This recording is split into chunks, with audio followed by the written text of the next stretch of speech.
kan Jack aja juga Oh iya, dash, Raja. dash ya. Ya itu bakal ngeganggu juga sih. Makanya Buff langsung dihilangkan. Tapi ternyata fokus jungle Ben ke arah Geek Fam Junior. Menyisakan mungkin Lancelot yang masih bisa digunakan. Tapi menurutku untuk Lancelot head to head dengan Fredrin, apalagi dengan Leslie. Ini seakan-akan early dan juga late game power dari Jordan Legend ini sudah cukup kuat dari segi damage-nya. Dan bahkan dari segi durability-nya pun juga udah lumayan oke lah. Dengan adanya Arlott dan juga Fredrin yang mungkin menjadi ancaman paling besar dari Geek Fam kepada Geek Fam Junior. Itu sebenarnya ada di sisi power menurutku. Dengan Arlott dan juga Fredrin yang punya skill set yang bisa bikin tim fight pendek malah jadi panjang. Nah, momen final slash juga, trigger appraisal word, town evac yang keluar dari Fredrin ini akan berkesinambungan satu sama lain. Jadi ini yang perlu diwaspadai juga oleh teman-teman dari Geek Fam Junior. Bagaimana nantinya momen setup yang bakal dihasilkan oleh hero yang sudah di-secure oleh Jordan Philo itu sendiri. Dan selanjutnya sudah ada Terizla Pick yang notabene kita tahu Terizla powernya adalah masuk area backline ya. Cuman hero backline, apalagi kalau ngomongin Leslie punya escape tools dan mode invincible dari skill satunya itu yang cukup annoying untuk terjangkau Iya, sebetulnya. Master of Camouflage yang dibawa oleh Leslie dari skill satunya. Cuman menurutku yang dibawa oleh Givin Junior ya, ini udah enak banget dari segi durability apalagi dengan frontliner mereka yang cukup oke dengan mengambil ke arah Terizla. Tapi menurutku untuk early power mereka nih yang agak kurang. Terizla itu untuk di arah early-nya sakit, di arah late game-nya tebel. Kebalikannya. Kalau misalkan kita ngelihat ke arah Geek Fam Junior, early power Cloud dan juga Kadita itu cukup oke. Tapi untuk bisa melakukan burst damage di arah early game-nya, kayaknya masih nggak terlalu se-oke yang dibawa oleh Jordan Legends. Apalagi dengan pengambilan lapu-lapu yang menurutku scalingnya lapu-lapu itu dari segi defense dan juga offense-nya yang paling stabil di antara fighter yang lainnya untuk di arah XP lane. Sama-sama bisa masuk area backline juga, jadi ini yang harus diwaspadai. Dan satu hero terakhir yang belum terpantau dari tim Geek Fam Junior adalah jungler mereka sebetulnya. Yang dimana mereka langsung mengamankan karya satu hero yang memiliki mode malam ya. Dark Knight Wolf nantinya dengan area Hellcard last pick dari Geek Fam Junior, kita bakal lihat bagaimana dia bisa menyesuaikan diri. Karena kalau bicara soal jungler, ini ada dua karakteristik yang berbeda. Antara killer advantage dan juga bagaimana jungler dari Jordan Legends adalah nanti memaksimalkan durability yang dia miliki. Tapi ternyata kalau untuk Talents Prediction ya, ini kita satu suara tapi sedikit berbeda. Dengan kalau Cipi mengatakan ini akan menjadi match 2-1, kalau Chonji beropini bahwa ini akan menjadi match 2-0 untuk ke Jordan Legend. Oke, we'll see ya. We never know, kita nggak tahu hasil akhirnya akan seperti apa. Karena dengan libur 1 minggu lah, libur 1 minggu pastinya udah ada bahan evaluasi, preparation dari teman-teman Geek Fam Junior untuk menyikapi minggu yang kedua kali ini di hari yang pertama. So, ini dia 10 hero yang sudah diamankan oleh kedua belah tim. Dua-duanya sama-sama butuh aggregate point. Dan pertemuan antara Uploaded Conference dan juga Open Conference akan dimenangkan oleh tim mana? Sebentar lagi kita akan lihat 10 hero tersebut di Land of Dawn, tentunya masih dipandu oleh Cipi dan juga Choji. Persebaran masing-masing hero mereka sudah mulai terlihat ada di beberapa lane yang mereka miliki ya. Apalagi kalau membahas yaitu dia tadi karakteristik dari kedua belah jungler. Yang paling kita tunggu-tunggu adalah bagaimana pertemuan mereka nantinya di area objektif netral, Turtle, dan juga dari area objektif Lord. Tapi lihat Vian, udah mulai nampaknya nakal mengarah ke area pemancingan Retributions dari seorang Yans yang nyatanya tidak terpancing, masih bisa secure karya satu buah orange buff yang dia miliki. Oke, untuk early rotasinya, aku tidak melihat adanya invasi yang terlalu agresif seperti yang dilayaki dibawa oleh Jordan Legend di minggu kemarin. Tapi selebihnya, ini sebenarnya emang harus dilakukan oleh teman-teman dari Geek Fam Junior, yaitu early yang sabar, early yang rapi. Karena ingat, mereka ngebawa Hellcard. Oke, Hellcard-nya Super Sven ini ngebawa ke arah Little Ignition, emblemnya. Tapi lihat bagaimana teman-teman dari Jordan Legend ini udah mulai pada ngerusuh ke jungle area dari Geek Fam Junior. Ya itu dia ya, agresif, dibalas agresif walaupun memang tidak terlalu diperpanjang. Dua-duanya sama-sama memiliki kalkulasi yang cukup baik untuk mundur ke area belakang. Tapi kalau membahas dari pola rotasi Romer belum mengarah ke area menitik beratkan karya dari sisi sampingnya ya. Kedua belah side lane masih cukup independen walaupun lihat Town Evac sudah mulai mengarah ke area Fian. Belum mau terpancing untuk flicker decision, Fian masih bisa bertahan untuk mundur ke area belakang, sedangkan Turtle akan muncul dalam beberapa detik lagi di menit yang kedua. Tapi lihat sudah ada pertemuan antara Super Saiyan dan juga Yans yang nampaknya langsung dihindari sesegera mungkin oleh Super Saiyan. Oke, Ultimate Snipe dibuka hanya untuk mengecek keberadaan dari Renesmee, tapi lihat dengan satu Ultimate Snipe, 40% darah dari Cloud sudah menghilang. Ini kalau untuk dari segi item pertamanya Blade of Despair ini cukup berbahaya sih, apalagi dengan Nokia yang ternyata masih bisa membayangkan sedikit kepada teman-teman dari Jordan Legend dengan membuang buff-nya keluar. Yes, sedangkan Yams sudah mulai melakukan poking karya Turtle, bahkan tidak ada satu buah kontes ya posisi dari jungler Geek Fam Junior nampaknya masih terlalu jauh sehingga Turtle berhasil diamankan oleh Jordan Legends. Nah, pada gangguan yang berarti Dark Knight Pulse sudah mulai dibuka, bahkan mengarah ke arah satu pemain Brabant Spectre bakal udah mulai diopen Wrestle World, tapi lihat Real World manipulations dari seorang Fam membuat first blood berhasil diamankan presented by KFC oleh teman-teman dari Jordan Legends. Again, Geek Fam Junior mereka harus pulang dengan tangan kosong. Masuk dengan timing yang sangat pas dari Vibes. Bahkan Yans masih bisa kabur dengan dash-nya. Itu adalah keuntungan yang sangat-sangat menguntungkan bagi teman-teman dari Jordan Legend. Apalagi melihat dari lapu-lapu yang dibawa oleh Wyvern dengan Brave Smite, dengan Festival of Blood. Ini adalah durability power yang dibawa menggunakan spell fam. Begitupun juga sebenarnya dengan adanya emblem set yang dibawa oleh Terizla. Cuman bedanya kalau untuk talent pertamanya dari lapu-lapu itu adalah firmness yang bisa menambahkan HP. Sementara kalau kita ngelihat ke arah Terizla yang diambil adalah agility untuk penambahan 5% movement speed-nya. Tapi satu hal yang akan kukatakan adalah untuk di arah gold lane, Renesmee ini mengambil ke arah emblem set untuk durability power, bukan dari segi damage ataupun movement speed. Yep. Karena dia ngambil ke arah Brave Smite, diikuti dengan Tenacity dan dikompensasi lah sedikit kekurangan dari segi movement speed-nya dengan agility di talent pertamanya. Membuat sepertinya Ranadex untuk di game kali ini akan lebih untung dari segi mobility-nya. Selama dari Cloud-nya tidak memiliki battle mirror image. Yes, we'll see ya, karena sejauh mata memandang masih cukup safe sebetulnya untuk laning gold lane yang dimiliki oleh kedua belah tim. Dan bahkan di area sisi purple buff ya, pola jungler dari Top Fan juga udah mulai digangguin. Tapi lihat sudah ada satu buah ultimate snipe yang dibuka mengarah ke Renesmee. Seperti yang sudah dibahas oleh Choji tentunya, apalagi ini masih menit keempat ya, belum ada item krusial. Tapi lihat Divine Judgment dibuka begitu saja dengan area satu buah follow up damage membuat satu member dari Jordan Legends Visit Nongkia yang harus tewas ketika bentuk dari kompensasi hilangnya beberapa objektif yang berhasil diamankan oleh Jordan Legends. Karena bicara soal perekonomian ini udah mulai dipegang, terlebih lagi satu nyawa bakal kembali ditukar dengan sangat kontan dengan area satu buah free turtle untuk seorang Yans. Masalah satu hal, Ranadex itu nggak terlalu banyak di-press juga oleh teman-teman dari GFM Junior. Nah ini baru banget ya di-press, tapi lihat bagaimana damage-nya itu udah masif banget. Masuk ke dalam dari Superman itu sendiri.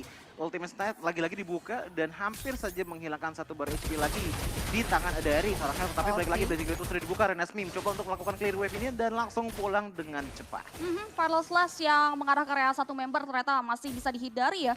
Dan walaupun pertukarannya masih belum worth it, lebih lagi di area top lane sana, Wyvern udah berhasil mengikis HP sedikit dan nyaris menumbangkan ke area satu sektor bangunan turret yang dimiliki oleh Geek Fam Junior.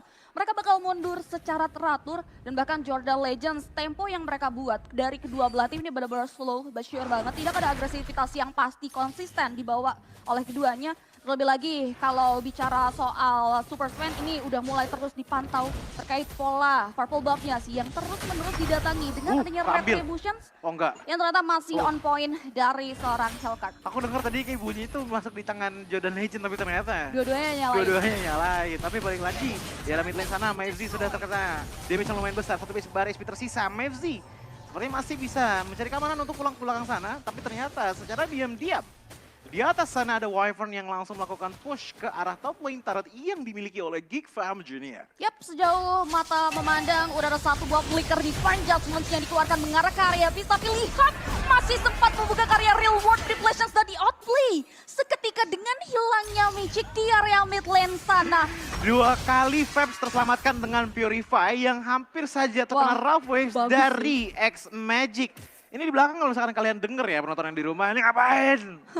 Ngapain ya? Udah mulai terdengar ya udah, sorak-sorai dari mulai. para professional player taunting satu sama lain. Karena Flicker Defense Judgment ternyata berhasil di outplay. Sedangkan Nokia setelah terdeteksi, bakal coba di follow up Endless Force dibuka begitu saja untuk memberikan satu buah pengusiran mundur.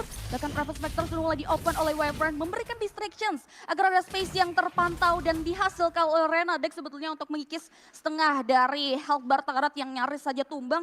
Dan yang perlu diperhatikan juga hingga dengan detik ini, sebetulnya teman-teman dari Geek Fam Junior tidak bisa menyentuh secuil pun sih dari HP Taratnya teman-teman Jordan Legend. Iya, dari tadi belum kesusahan sekali mereka di area top lane, rotasi nggak terlalu banyak dan head to headnya menang di tangan Tedisla karena rotasi dia lebih cepat dibandingkan dengan Mives.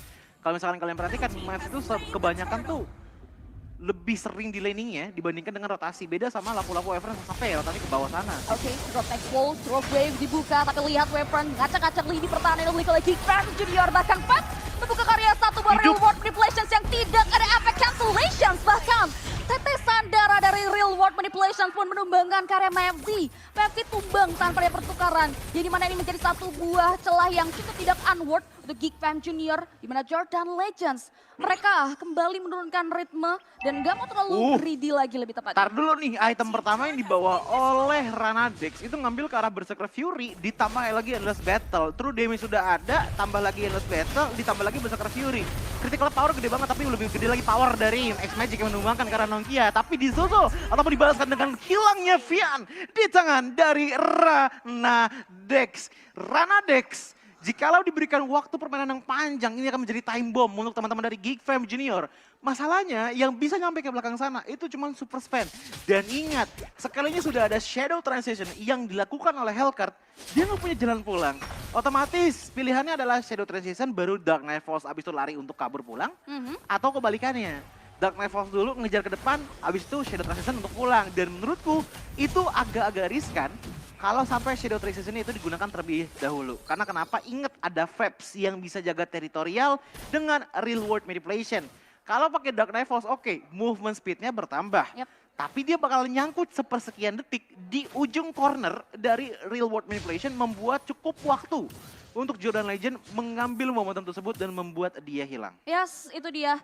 Ditambah lagi slow but sure dari angka network sudah mulai dipegang oleh teman-teman Jordan Legends. Bahkan Blessing Duet dibuka hanya untuk melakukan clearing terhadap wave minion, memukul mundur teman-teman Jordan Legends agar tidak berfokus karya objektif para. Tapi lihat Wavefront one man standing membuka karya satu Brave Spectre yang mengarah tepat karya Sun Jungler, membuat Geek Fam Junior harus kehilangan satu pemainnya tanpa adanya pertukaran. Dan terlebih lagi dua pemain mereka ya, which is dari Kaja dan juga Kadita ini memiliki power untuk pick off yang tinggi sebetulnya. Tapi dengan adanya ekspansi terhadap jalur seperti ini, Jordan Legends, Geek Fam Junior benar-benar dipatahkan banget untuk pola permainan pick off metodenya. Kan aku bilang tadi untuk di arah draft pick dan juga di arah statistik bahwa ini Jordan Legend early powernya gila-gilaan.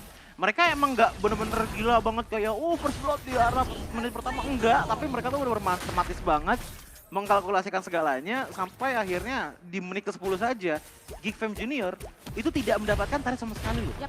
Bahkan untuk di arah bottom lane saja, oke, Jordan tinggal setengah, tapi tidak hancur. Yang membuat dari segi goal gap-nya aja, ini udah menyampai ke angka hampir 7.000 di menit ke-10 di game kali ini. Ini berbahaya sekali, apalagi dengan modal damage mereka. Dari tadi menurutku sangat ditekankan di tangan X-Magic. Masalahnya kalau misalkan X-Magic yang menjadi frontliner untuk memberikan damage, targetnya susah. Renadex tuh bener-bener di belakang banget. Vamps dari tadi kena tapi kena Purify mulu. Dihilangin efek dari Ocean Commodity-nya. Begitupun juga dengan Nokia yang dimana udah tebel banget dan gak bisa di one shot combo dengan Raffi. Ya, itu dia yang jadi satu buah kendala isu yang dialami oleh Geek Fam Junior untuk bisa menyentuh karya pipeline. Karena Lord yang tidak ada efek chance kini udah mulai masuk karya satu buah bottom phase start yang dimiliki oleh Geek Fam Junior.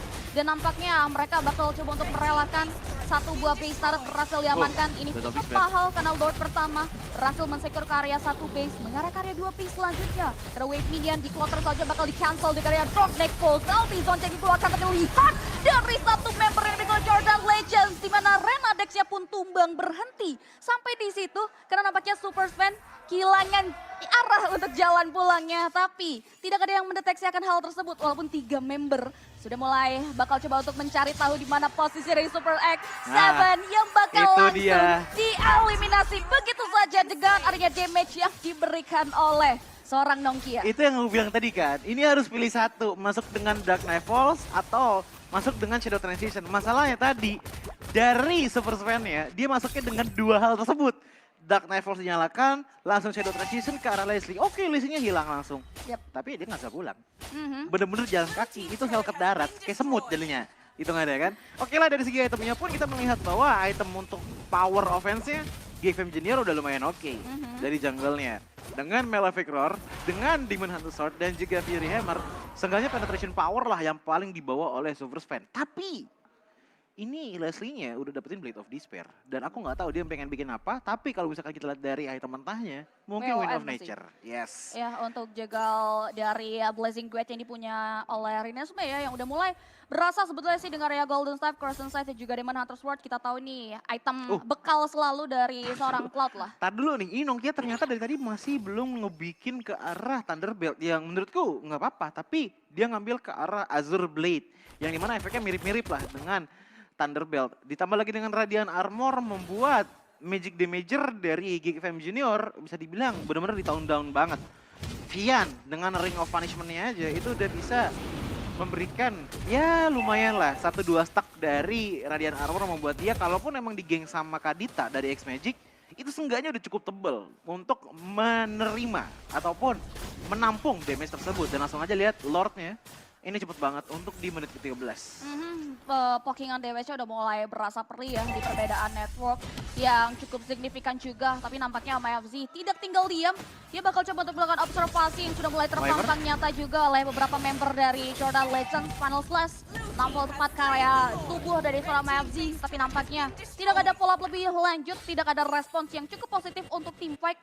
Membuat Lord yang kedua yang memiliki power charge sudah berhasil diamankan oleh Jordan Legends. Kita bakal lihat bagaimana teman-teman dari GFM Junior menyikapi Lord kedua. Karena bicara di Lord pertama saja ini udah bisa membuka area pertahanan base bottom barat. Mereka minim area of effect luas.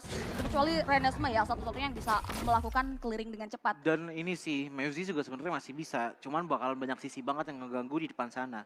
Karena sekalinya dia masuk, otomatis dia akan harus dependent sama flickernya untuk melarikan diri. Entah itu dari Final Slash Nongkia ataupun Real World Manipulation dari Peps itu sendiri. Cuman ini dia, mid lane turret sepertinya akan langsung di-push begitu saja oleh teman-teman dari Jordan Legend dan didapatkan dengan cukup mudah. Dan ingat, ini adalah Enhanced Lord, jadi akan ada charge attack-nya.